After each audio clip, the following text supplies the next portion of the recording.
Dengarkan pernyataan ini. Satu-satunya hak yang mutlak yang dimiliki oleh setiap anak yang lahir. Ya, dengarkan, satu-satunya hak.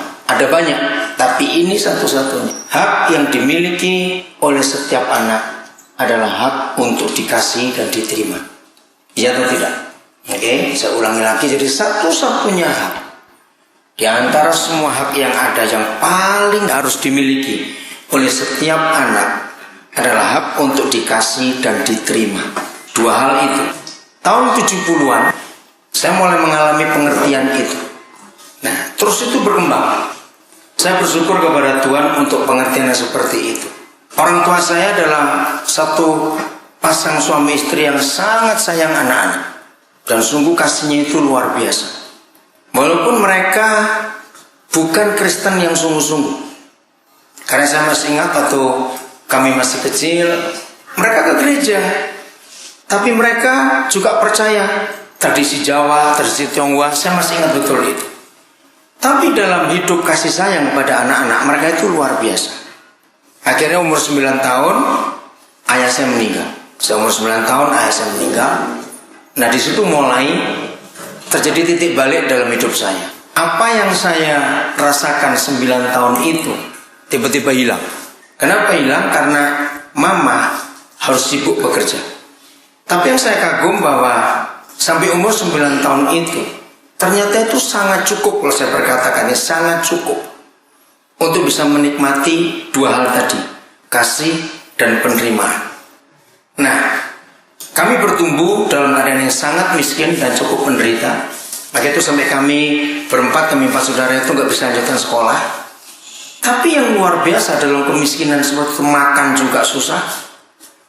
Kami masih ingat kalau setahun sekali aja bisa beli baju satu baru. Itu wah sudah senangnya itu luar biasa. Karena begitu miskinnya kami. Tapi yang membuat kagum adalah dua hal tadi itu, kasih dan penerimaan.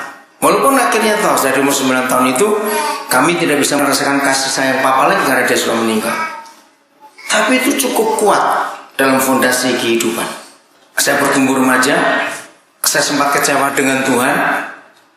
Karena kenapa Tuhan biarkan papa meninggal? Kenapa Tuhan gak bisa jaga papa? Nah, pikiran anak-anak, saya marah dengan Tuhan juga. Nah, cuma satu aja yang membuat saya tetap percaya Tuhan atau Tuhan, cuma takut neraka itu saja. Hari di sekolah minggu diajarkan itu. Tapi sebetulnya saya nggak ngerti. Maka itu dalam konsep pertumbuhan seperti itu, ketika saya dipanggil untuk menjadi rekan sekerja Tuhan, ternyata ini yang paling kuat dan paling dominan untuk Tuhan tunjukkan. Sehingga dalam pelayanan yang masih cukup muda, saya itu khotbah mulai umur 16 tahun. Saya menjadi guru sekolah minggu itu umur 14 tahun. Ya, jadi kalau dihitung dari pelayanan, saya itu mulai umur 14. Tapi saya nggak ngitung tahun itu, saya ngitung pelayanan saya itu mulai saya khotbah pertama kali. Saya khotbah itu akhir Agustus tahun 72. Nah, itu saya hitung pelayanan saya. Nah, jadi dari kalau dihitung 14 sekarang 55, jadi 30 berapa? 41 tahun. Jadi kalau dihitung mulai dari itu, Tuhan menunjukkan hal yang sangat luar biasa. Ternyata kasus itu, kalau sebagai kata kasusnya, ketika orang tua bisa melakukan dua itu, mengasihi anak-anak dan menerima anak-anak, itu membentuk saya sampai hari ini jadi seperti ini. Satu-satunya hal yang saya ingat ayah saya marah itu cuma sekali saja. Dalam waktu marah yang cukup keras. Kami itu hampir nggak pernah dipukul. Maka itu ketika saya dalam pelayanan ketemu banyak orang cerita suka dipukul orang tuanya, saya tuh coba-coba membayangkan, mengingat kapan ya pernah dipukul. Ayah saya cukup disiplin dalam hal Tuhan, walaupun dia nggak sungguh-sungguh. Dia itu menyediakan untuk menghukum anak-anaknya itu cambuknya itu ekor sapi. Ya, jadi karena tetangga kami itu tukang potong sapi. Jadi ekornya nggak cuma dilempar saja ke genteng gitu. Siapa mau ambil silakan. Nah, itu kalau saya pernah ingat, tapi bukan dipukul dalam arti marah.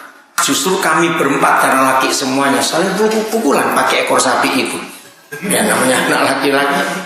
Yang mau coba silakan, panas kalau dipukul pakai itu. Jadi kalau kami nakal atau kami nggak nurut, papa cuma bawa ekor sapi, kamu bisa takut semuanya. Maka itu saya coba mikir-mikir, ingat-ingat, dia itu pernah mukul nggak? Nah sampai seperti itu.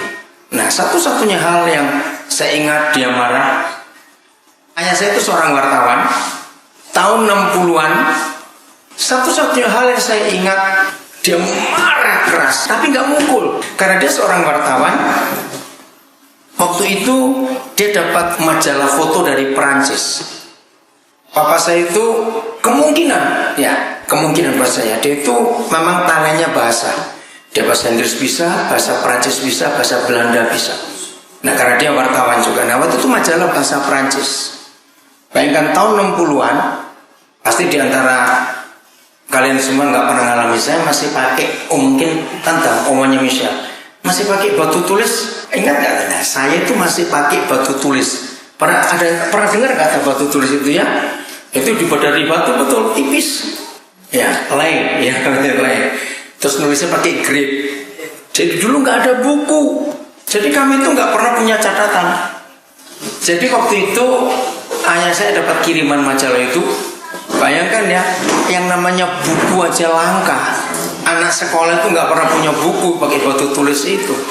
Saya masih ingat buku-buku yang bisa dibaca itu buku yang stensil. Dulu belum ada fotokopi.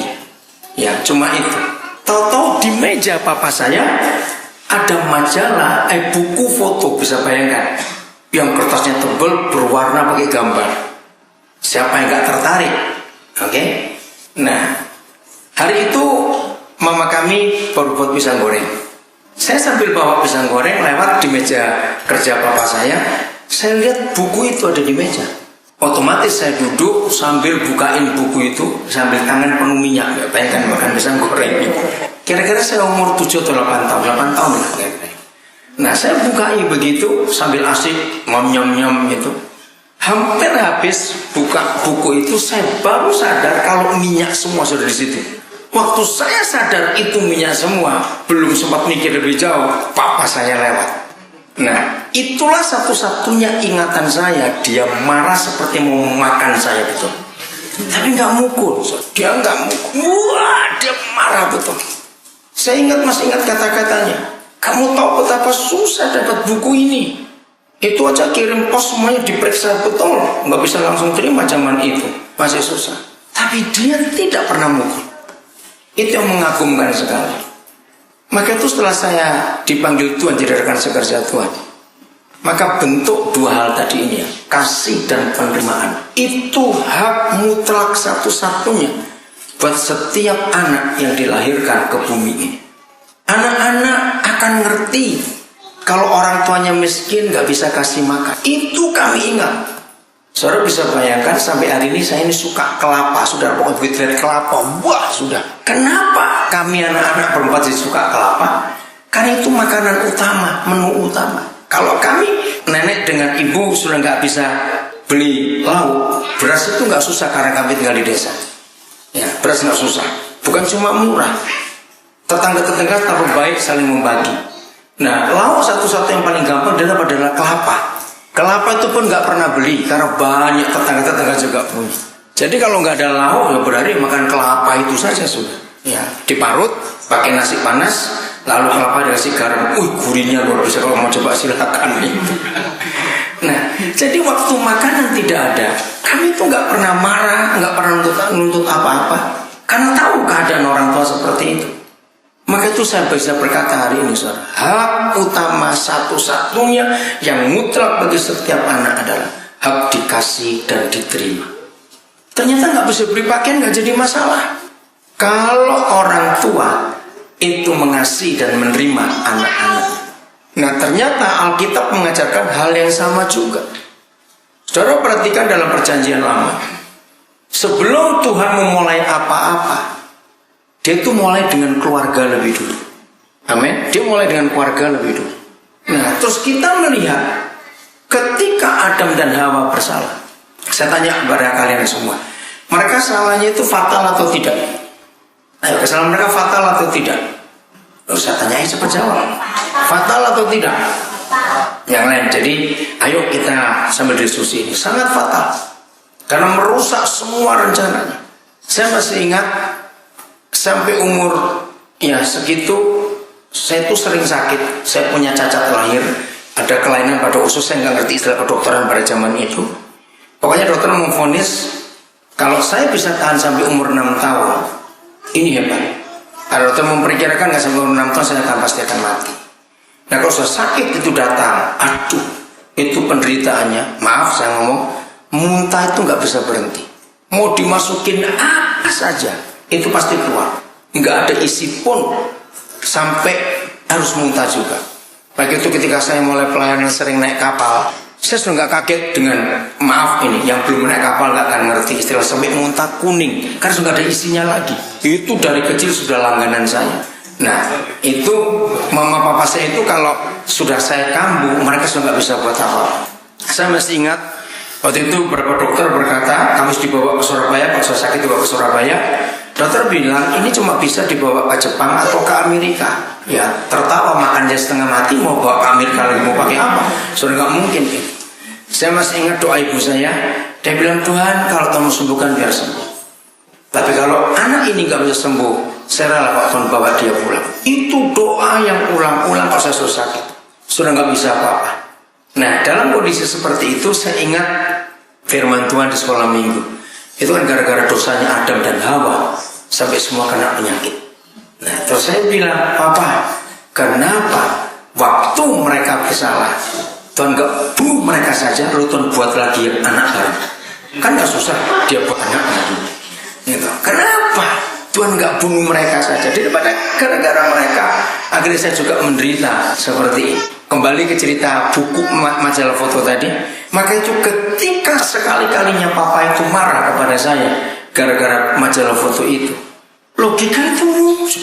Ternyata dia nggak bunuh saya, terus dia buat lagi anak baru. Bayangkan itu cara berpikir yang sangat gampang sekali. Jadi Adam dan Hawa tetap diterima dan dikasih walaupun harus dihukum, betul tidak? Hukuman tetap ada karena itu pendisiplinan. Nah, di situ kita melihat bahwa sesalah-salahnya anak, ternyata orang tua tidak boleh emosi, dan itu akan melukai sekali, akan sangat melukai anak ini. Adam dan Hawa jelas salah, mereka melanggar yang Tuhan tetapkan. Tapi lihat cara papa mendisiplin mereka, tetap diterima, bahkan tetap diberkati. Firman itu terus berkembang.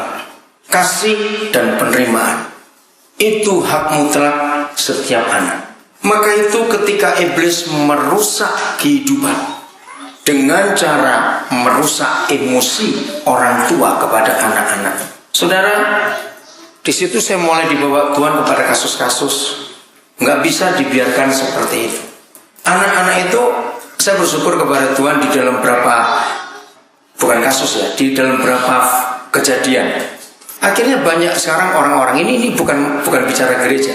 Akhirnya banyak orang-orang itu menggunakan terminologi yang saya ucapkan di banyak tempat. Saya menemukan kebenaran ini bahwa anak-anak itu mengapa kalau nggak dikasih dan diterima itu sakit hatinya dalam sekali. Ya, itu saya mulai nyadari kenapa? Karena mereka tidak pernah minta dari sekarang. Anak-anak itu tidak pernah minta untuk dilahirkan, betul tidak? Nah, kalau anak-anak itu nggak pernah minta untuk dilahirkan, lalu mereka disakiti oleh yang melahirkan, itu sakit hatinya dalam sekali, sangat dalam. Nah, ternyata apa yang saya temukan ini, karena apa yang saya ajarkan sering diputar di banyak radio, masuk di beberapa majalah, buku juga. Nah itu jadi apa ya, bahan. Berapa ahli jiwa yang saya pernah kontak saya, mereka juga menemukan fakta itu. Maka itu kita perhatikan, mengapa ilmu kriminal internasional, jadi semua polisi internasional setiap kali mereka menangkap penjahat, nah itu sudah hukumnya. Setiap kali mereka menangkap penjahat, mereka yang pertama harus mereka cari adalah orang tua dari penjahat itu. Mereka selalu akan lari ke keluarganya. Siapa keluarganya? Kenapa? Karena mereka tahu akan kebenaran ini.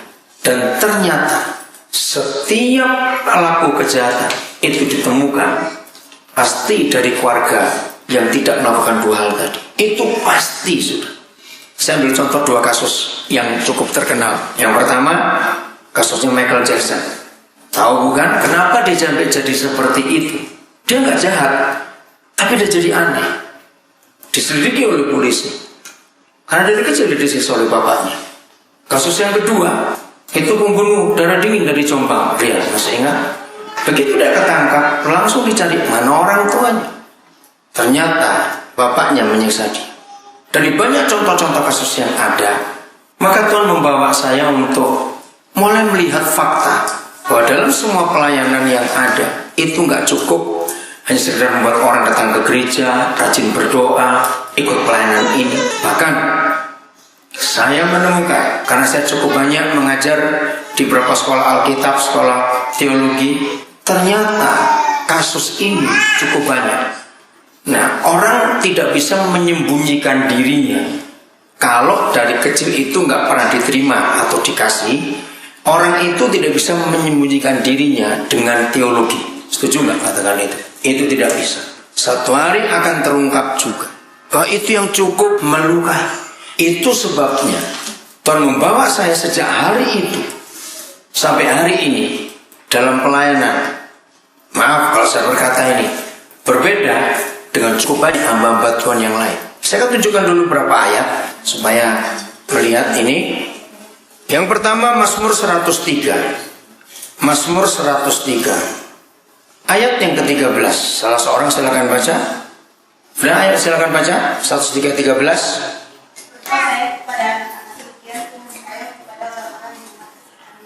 Nah, ini yang dipakai oleh iblis untuk merusak hubungan manusia dengan Bapa di surga. Kenapa? Karena Bapa di surga itu menyamakan dirinya dengan Bapa yang di dunia ini. Jadi kalau ada papa-papa di dunia ini nggak sayang anak-anaknya, maka anak-anak itu tidak akan bisa mengenal kasih Papa yang di surga. Jadi ayat ini sangat dipakai oleh iblis untuk menghancurkan banyak kehidupan.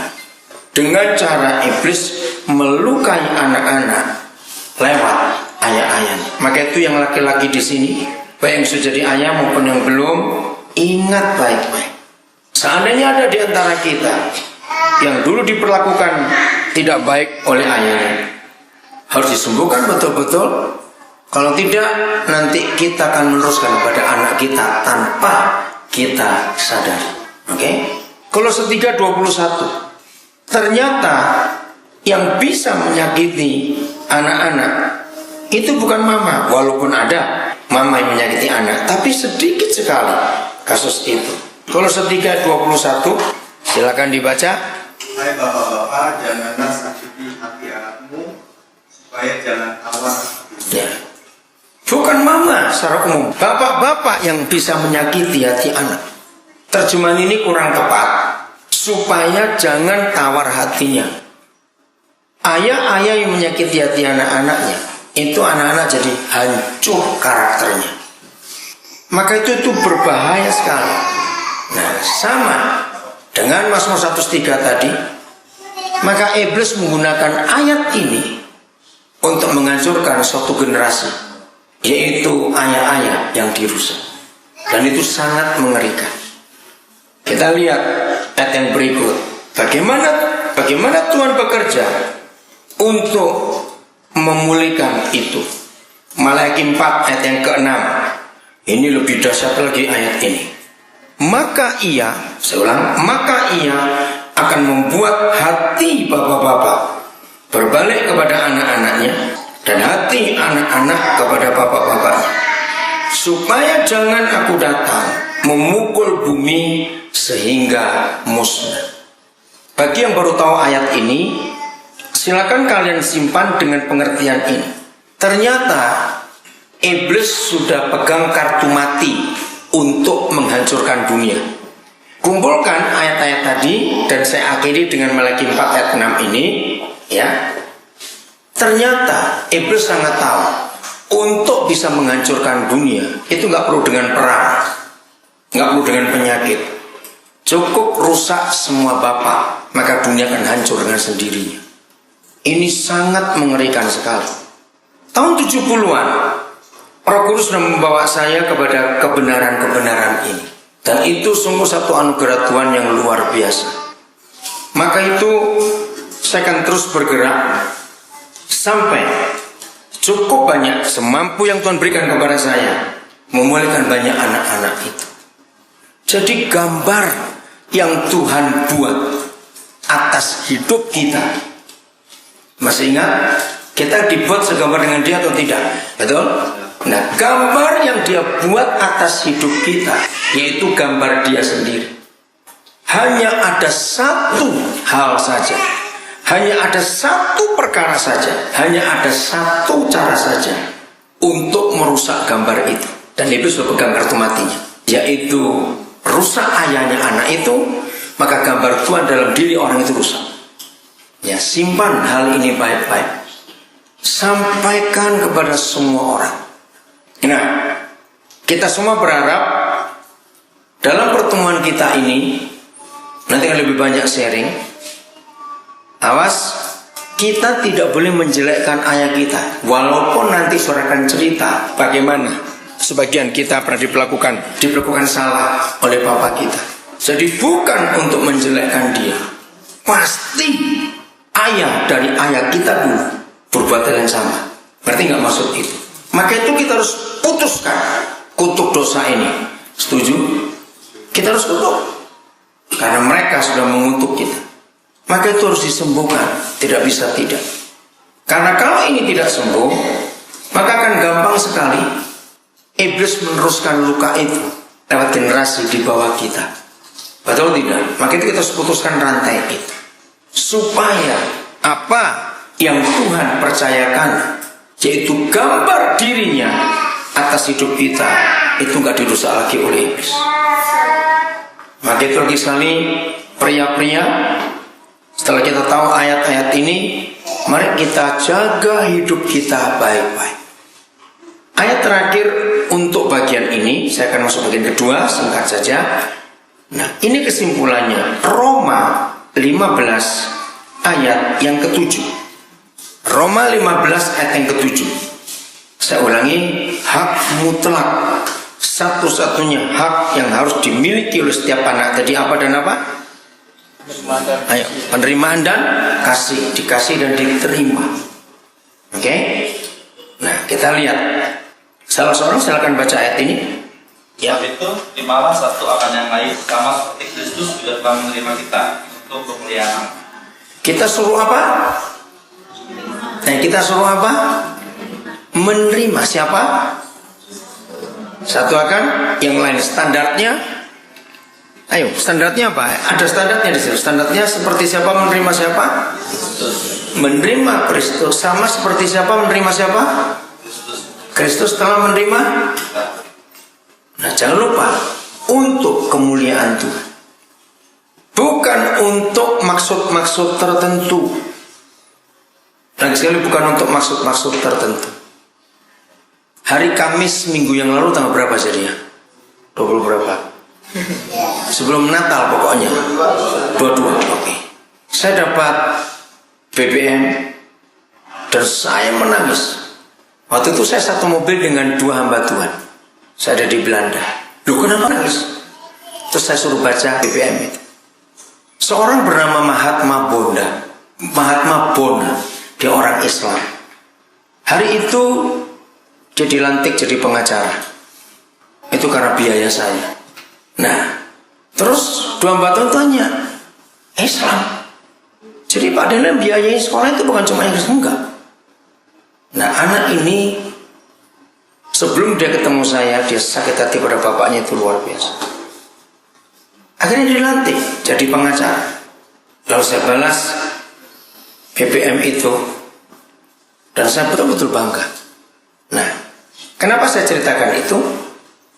Karena ada orang menerima seseorang karena motivasi tertentu, betul tidak? Tapi kita harus menerima seorang akan yang lain itu untuk kemuliaan Tuhan. Amin. Oke, saya beri ilustrasi ini. Saya tidak tahu berapa banyak di antara saudara pernah melihat kasus ini. Kalau saya beberapa kali pernah melihat. Suatu hari kami di rumah satu keluarga. Keluarga itu baru punya baby, kira-kira umurnya 8 bulan, laki. Waktu kami lagi ngomong-ngomong, si nyonya rumah itu mikir, ini jamnya dia bangun kok belum bangun. Biasa naluri ibu tahu tuh, kenapa dia belum bangun? Gitu. Akhirnya dia minta izin kami untuk dia mau lihat bayinya. Ya udah, ada berapa orang sudah di situ. Baru dia masuk ke kamar, dia teriak si ibunya. Ya kami kaget tuh. Akhirnya kami lari ke kamar itu juga. Maaf, ternyata babynya sudah bangun dari tadi. Cuma dia itu lagi mainan, nggak nangis sama sekali. Maaf, dan mainan kotorannya sendiri. Dia itu sudah berak ternyata. Dia bisa buka pampersnya. Jadi kami lihat itu dia penuh kotorannya dari kepala sampai kaki. Bahkan tempat tidur, wah, ngerti bahasa Jawa dia etrek itu penuh saudara. Jadi kami tertawa karena kan lucu lihat anak begitu, sudah penuh semuanya. Nah saat itu babysitternya pun ikut masuk karena dengar teriakan itu. Saya tanya begini kepada saudara, apa bedanya sikap mama dan sikap babysitter melihat anak seperti itu? Ayo. Beda sikap. Saya bukan tindakan. Tindakan babysitter pasti juga akan membersihkan anak itu karena digaji. Ayo, bedanya di mana? Iya, satu. Bedanya apa yang lainnya? Di mana bedanya? Apa sikap dua orang ini? Mama dan babysitter. Iya, ayo. Yang lain cepat. Apa bedanya? Ya, babysitter pasti jijik walaupun dia mau bersihkan. Mama tetap akan terima itu anaknya, walaupun dia sekotor itu. Nah dari pelajaran itu saya melihat seperti itu Papa di surga. Amin. Seperti itu. Sampai hari ini saya masih terlibat dengan beberapa pelayanan orang narkoba. Bagi yang belum tahu biar tahu mulai hari ini. Ternyata saudara, kelompok-kelompok narkoba itu jauh lebih bisa menerima orang berdosa daripada gereja. Gereja atau tidak? Kelompok narkoba itu kalau ada pendatang baru, asal mereka tahu itu senasib, maka pendatang baru itu nggak perlu ngisi formulir. Betul tidak? Kalau gereja tidak harus ngisi formulir, ditanya dulu macam-macam. Mereka di kelompok narkoba nggak pernah tanya, kamu konsumsinya jenis apa, sudah kena AIDS atau belum, HIV atau enggak, pernah ditanya. Kira-kira atau tidak, saudara? Mereka langsung terima. Nah waktu saya kenal pertama kelompok mereka seperti itu, saya tuh kagum luar biasa mereka ini. Begitu tahu senasib, langsung nyambung. Nggak perlu tanya dari mana, kena apa, enggak. Nah ternyata dunia lebih bisa mempraktekkan Roma 15 ayat 7 daripada gereja. Jadi dunia ini sangat membutuhkan kasih dan penerimaan itu. Itu yang dibutuhkan oleh dunia. Oke, ini bagian yang pertama. Bagian kedua, kita lihat Matius 13 ayat 44. Matius 13 ayat 44. Nah sekarang supaya beberapa saudara yang ingin tahu bertanya-tanya kenapa saya suka menyekolahkan orang, itu gara-gara ayat ini. Jadi kalau saya sudah suka menerima orang seperti kita semua ada di sini hari ini, karena tadi itu. Nah sekarang kenapa saya suka menyekolahkan orang? Karena ayat ini, Matius 13 ayat yang ke-44 sudah. Hal kerajaan surga itu. Perhatikan kalimat ini, hal kerajaan surga itu. Ketika Tuhan Yesus bicara tentang hal kerajaan surga, dia nggak bicara gereja, nggak bicara agama, nggak bicara kebaktian, betul tidak? Enggak, dia nggak bicara tentang doa pagi, doa puasa, hafalkan ayat, tidak. Yesus pun berkata, hal kerajaan surga itu seumpama harta yang terpendam di ladang, yang ditemukan orang, lalu dipendamkannya lagi. Oleh sebab sukacitanya, pergilah ia, orang itu, menjual seluruh miliknya, lalu membeli ladang itu. Semua kemuliaan hanya bagi Tuhan, saudara. Artinya begini, saya kenal cukup banyak hamba Tuhan, saudara pun sering dengar banyak pendeta. Maaf, kenapa sampai hari ini saya sendiri sering ikut KKR, kebaktian, seminar semuanya, kok nggak ada hamba Tuhan membukakan ayat ini dalam konsep yang benar? Nah, saya tidak tahu berapa banyak saudara pun pernah dengar khotbah ayat ini dan konsep yang benar. Saya bersyukur dapat pewahyuan ayat ini tahun 70-an itu juga. Dan itu memotivasi saya sampai hari ini. Ada 3 hal dalam ayat ini. 1 adalah harta itu, 2 adalah ladangnya, 3 adalah si pembeli ladang itu. 3 hal ini. Nah, inilah kerajaan surga itu.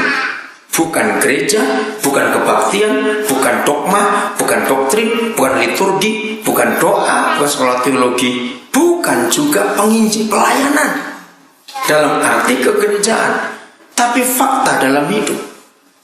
Siapa ladang itu? Saya mulai dari yang nomor 2. Bagi yang belum tahu, siapa ladang itu? Manusia. Kenapa manusia? Kenapa saudara berani nyebut manusia itu ladang itu? Ayo. Karena kita dibuat dari tanah. Tubuh kita dibuat dari tanah. Jadi ladang itu adalah manusia. Dan tidak dikhususkan manusia Kristen. Karena belum ada yang Kristen waktu itu Yesus ngomong.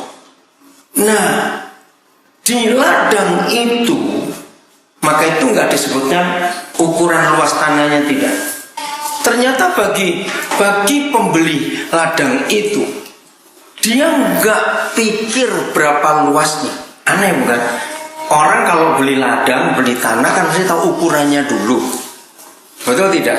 Nah, ini yang saya ambil dalam konsep saya menemukan orang-orang seperti saudara semuanya. Buat pembelinya ini nggak perlu luas atau sempit ladang itu, karena buat dia ada apanya? Harta itu yang terpendam. Maka itu bagi yang belum tahu, supaya hari ini saudara juga mikirkan. Kalau ada yang pernah bertanya, apa motivasi saya mengambil saudara lalu menyekolahkan cukup banyak orang? Ya gara-gara ayat ini. Ternyata siapapun orang itu, ya secacat apapun dia, sejelek apapun, serusak apapun, ternyata dalam hidup setiap orang itu ada harta yang terpendam, saudara. Nah, ternyata dalam hidup setiap orang, sejelek apa, serusak apa, sehancur apa, sejahat apa, ada harta yang terpendam. Itu yang luar biasa. Nah, contohnya Stephen Hawking, dia cacat dari lahir. Dia itu lumpuh, dari lahir sudah lumpuh. Lumpuhnya total, yang bisa gerak cuma jari tangan kanan saja. Ngomong pun nggak bisa. Tapi dia jenius. Dia adalah satu-satunya orang yang gelar doktornya nggak terhitung. Nggak apa sudah berapa doktor yang dia miliki, sudah nggak bisa. Kemudian terus jadi panjang sekali, terlalu hebat. Tapi cacat. Nah, cuma saya jengkel dengan dia, kenapa dia cerai kawin 2 kali, cerai 2 kali juga. Saya bilang orang kurang ajar. Nah, kembali ke ayat itu. Bagi yang baru datang lihat Matius 13 ayat 24. Nah, coba lihat berapa harga ladang itu. Bukan angkanya di situ. Ayo baca, berapa harga ladang itu? Seluruh yang dimilikinya. Saudara, sampai suatu hari saya lupa di tahun berapa, saya baru mengerti arti kata itu setelah saya membaca sebuah ilustrasi. Karena saya pikir berapa harga ladang itu. Maaf ya, bagi yang belum tahu ini, kalau dihitung, saya nyekolahkan orang dari tahun 81, 81 saya mulai nyekolahkan orang sampai hari ini. Itu sudah nggak tahu sudah berapa banyak biaya. Nah, suatu hari saya baca ilustrasi yang unik. Ada seorang yang suka mengumpulkan permata-permata yang langka. Orang ini keliling dunia cari permata itu. Suatu hari di negeri, kalau nggak salah India, dia menemukan sebuah permata yang dia tahu ini sangat, bukan cuma mahal, tak ternilai. Dan dia tahu ini cuma satu di dunia. Dan begitu dia ketemu pemiliknya, penjualnya, betul, ini langka, dia tahu. Terus dia tanya, berapa harganya? Dia bilang, nggak ada harganya. Maksudmu? Ya nggak ada harganya. Karena ini kamu tahu sendiri nggak ada harganya. Bukan berarti murah. Terus orang ini tersinggung. Apa Anda tidak tahu siapa saya, koleksi saya? Saya nggak perlu tahu. Mungkin saudara orang yang paling kaya sedunia, tapi Anda harus tahu ini tidak ada harganya. Karena orang ini ngotot. Akhirnya penjualnya berkata, ya udah, kalau mau beli, berarti semua yang Anda punya itu harga barang ini. Bisa bayangkan itu. Oh, saya punya rumah mewah, harganya sekian. Oke, kalau gitu rumah itu. Oh, tapi nggak bisa. Rumah itu saya sediakan untuk anak saya nanti akan menikah bersama suaminya. Oh, berarti Anda punya anak dan punya calon mantu. Itu juga harga ini, jual semuanya ke sini. Oh, tapi nggak bisa. Nanti istri saya bagaimana? Oh, Anda punya istri. Itu juga harga ini, nggak bisa. Anak saya itu 3. Nah, adiknya 2 bagaimana? Istri saya, oh punya anak tinggal di semuanya di sini. Pokoknya dikejar terus saudara, sampai akhirnya dia nggak bisa beli barang itu. Karena harus semua. Karena dalam ilustrasi itu yang terakhir hidup saudara. Berarti artinya apa? Nggak ada yang bisa beli barang itu. Betul, nggak ada yang bisa beli barang itu. Nah, saudara bisa bayangkan harganya tak ternilai. Jadi makin orang ini menunjukkan dia punya ini, punya itu. Dengar ya? Makin dia menunjukkan punya ini, punya itu, berarti penjualnya bilang apa? Gitu. Terus dikejar. Akhirnya nggak terbeli. Karena nggak mungkin. Saudara, waktu saya dapat ilustrasi itu, saya betul-betul berpikir. Saya minta ya kalian semua memahami di bagian ini. Dan satu permintaan saya untuk kasus ini, kalau suatu hari nanti Tuhan panggil saya pulang untuk mati, saya ingin masing-masing kalian punya hati seperti ini. Kok nggak ada yang amin? Kalau lihat orang sebidang ladang itu, jangan lihat posturnya, jangan lihat penampilannya, jangan lihat apa. Lihat harta yang terpendam dalam hidup orang itu. Dan belilah bukan untuk dirimu sendiri, tapi untuk kemuliaan Tuhan. Jangan lupa konsep ini. Karena ini harus terjadi. Maaf, mungkin saya adalah satu-satunya pendeta atau satu orang yang gak punya anak kandung, tapi nyekolahkan begitu banyak orang. Dan lihat yang sudah lulus. Maaf saya ngomong ini, pernahkah saya minta uang dari gaji saudara yang sudah lulus? Nah, lihat itu. Nah, setelah tanggal 5 Oktober yang lalu Steve Jobs mati, akhirnya banyak orang yang pernah mendengar saya ngajar ayat ini, mereka kontak saya, baik BBM, SMS, telepon. Maka itu Steve Jobs mati tanggal 5 Oktober yang lalu. Ini ayat jadi hidup luar biasa. Ngerti gak maksudnya itu? Siapa nyangka dalam hidup seorang Steve Jobs, anak hasil perkosaan, kalau saya ngomong jeleknya, yang mau digugurkan waktu kandungan umur 5 bulan. Maka itu ketika kalau saudara baca tentang dia di website, di internet semuanya itu, ada sekelompok kecil orang. Sayang saya itu nggak tahu ini dimulai dari siapa. Sekelompok kecil orang ini ketika dunia ribut tentang Steve Jobs, maka sekelompok orang ini berkata, mengapa kita tidak berterima kasih kepada ibunya yang memutuskan untuk tidak menggugurkan anak itu. Wah, waktu saya baca itu betul juga. Ibunya ambil keputusan yang luar biasa. Bayangkan seandainya Steve Jobs digugurkan, dunia nggak punya iPad, saudara. Perhatikan itu baik-baik. Betul nggak? Itu kisah yang luar biasa. Nah, itulah bukti. Akhirnya dalam satu diskusi, saudara, dengan beberapa orang pintar, semuanya menyesal. Kenapa dia cepat mati? Ada yang berkata, aduh aku belum punya iPad, sudah mati duluan dia. Dan banyak orang. Nah, saya berkata begini, mereka kaget juga, loh, kenapa Pak Daniel bisa mikir seperti itu? Saya berpikir gini, bayangkan saudara, seandainya ada sebuah mesin, entah apa itu namanya, yang bisa menyedot keahlian seseorang. Nah, itulah harta terpendam itu tadi. Siapa nyangka dalam diri seorang anak hasil perkosaan, hasil perjinan lah ngomong jeleknya, ada sebuah harta yang dunia sekarang sangat diperhati. Betul tidak? Ketika Bill Gates muncul, dunia sudah heran-heran luar biasa. Ini Steve Jobs lebih hebat lagi. Kalau nggak ada dia, bukan cuma nggak ada iPad. Kalau nggak ada Steve Jobs, nggak ada film Avatar. Sudah ingat itu baik-baik. Betul nggak? Karena Pixar itu milik dia menemukan itu. Ketika dia diusir dari Apple, itu yang saya kagum pada Steve Jobs. Bayangkan perusahaan yang dia dirikan sendiri, dia diusir akhirnya. Tapi dia nggak sakit hati, itu yang luar biasa.